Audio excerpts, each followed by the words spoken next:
好啦，今仔日是各县市的县市长就任的第一天，先来看新竹市长高虹安就任的第一件代志，是先来接见到教育界相关的人士。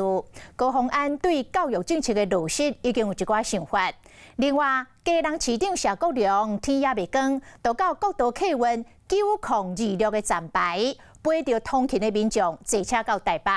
针对这路线的问题，谢国良讲会赶紧找业者来沟通，保障通勤族的权益。进入超商入悠悠卡，甲市民拍招呼，真亲切。嘉南市长谢国良就任头一天透早8-7点，就出现伫公车牌啊，甲通勤族做伙排列等客运的。往回台北嘉南国道客运9026，选举时就真侪风波，今摆要换头家，路线有可能都要调整，袂使阁驶入去南港的转运站，或者通勤族是有够烦恼，同时嘛引起真侪不满。也不能缩班啊，因为他都不知道我们这些上下班等车等多辛苦，有时候等到1个小时。谢国良亲身去巡视，毕竟嘉南是全台湾通勤的比例上悬的都市，316班的市民有11万人通勤到台北上班，交通处长嘛答应讲会赶紧协调。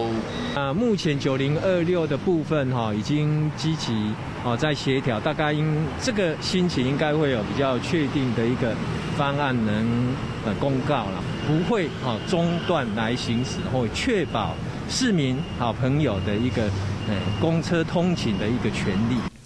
高虹安嘛是新科市长就任后头一站，就甲教育处的处长董宏娇接见教育界的相关人士，交换意见。双语教育，因为我们其实在这个新竹其实我们有在地的一些大学城，那包含高教的体系，其实像是清大的英语系或者是说我们有一些相关学系，其实我们未来都希望说能够跟在地的学校来进行配合。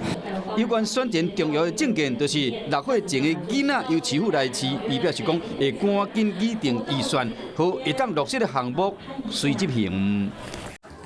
华视新闻看起来，赶快订阅我们的华视新闻 YouTube 频道，欢迎按赞、订阅、开启小铃铛，最新最及时的资讯要提供给你。